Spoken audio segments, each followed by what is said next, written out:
of Kansas City's longest-running sagas comes to an end this week as shareholders of hometown Sprint give the thumbs up to a merger deal with one of Japan's largest cell phone companies, SoftBank. The $21.6 billion deal gives SoftBank a 78% ownership over the Overland Park-based company and finally puts to an end a rival bid by satellite company Dish. But what does this mean for Kansas City, Kevin Collison? Everybody who I talked to said this is probably the best possible outcome for Sprint, and that you've got a major foreign owner that will be investing a lot of capital in the company so it can beef up its competitive stance with Verizon and AT&T and T-Mobile, and basically leave, at least what people believe, the staff and the offices and the facility in Overland Park intact. People said that this was definitely a good outcome for the company.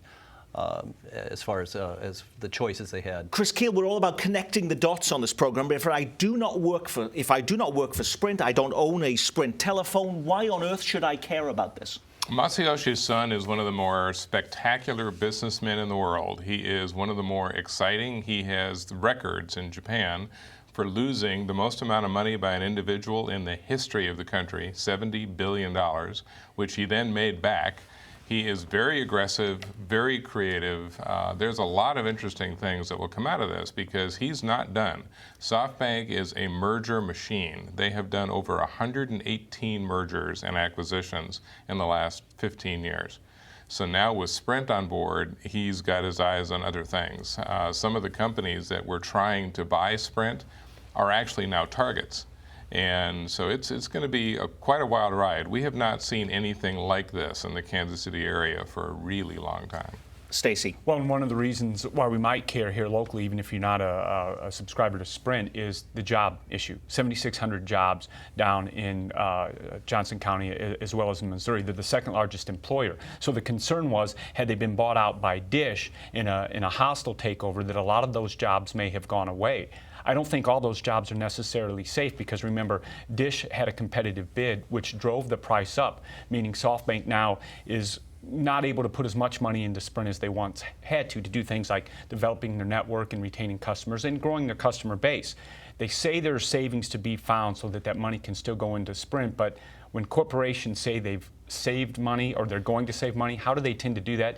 They cut jobs. And so I think it is the best case scenario. We may not lose a lot of jobs, but I think in the long term, we probably do see some jobs go away, but Sprint probably still stays the second largest employer. You just mentioned it's the second largest employer. You know, for so long, it used to be on this program, you know, we started with Kansas City's largest private employer, Sprint. It has changed. I mean, it is now Cerner, and in some reports, we have HCA Midwest, the healthcare company, sometimes in some surveys showing that they have even more jobs than Sprint. You know, Sprint has shrunk down, and other companies have become much larger. I just wanted to add one thing to Stacey, is that also the philanthropic presence of Sprint will hopefully remain with the CEO and all the other top officials here. And in a little bit of a connection to something we're going to talk about in a few minutes, there was a representative from the Sprint Foundation at the announcement about the UMKC funding, which again shows you what an important role having a powerful corporation like that donates a lot of money to the community Dave. is. Yeah, but at the same time, the Cerner reference that you made, Nick, is very important because Cerner has a position in this community, but also nationwide, as a leading provider of the digital services it provides in the healthcare industry. Sprint is not in that position. As Stacey points out and others, they're in an extraordinarily rapidly changing industry in which the technology turns over, it seems like, every 12 months or so. So while we've all been paying attention to the SoftBank story, the real test will be whether SoftBank and Sprint together can invest enough money to once again move it to a position in which it's competitive with Verizon and other providers. If it isn't, and there's a real question as to whether this nation can put up with 3 or 4 independent cell phone providers, then I think Sprint long-term may be in trouble even with SoftBank's help. And that's really the story we need to focus on in the years Is that ahead. the case, Chris? I think SoftBank is a very aggressive company.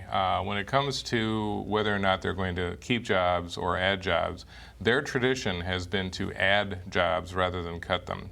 That's one of the things that he's been criticized for in the past, is that he's a little more generous than the average corporate holder.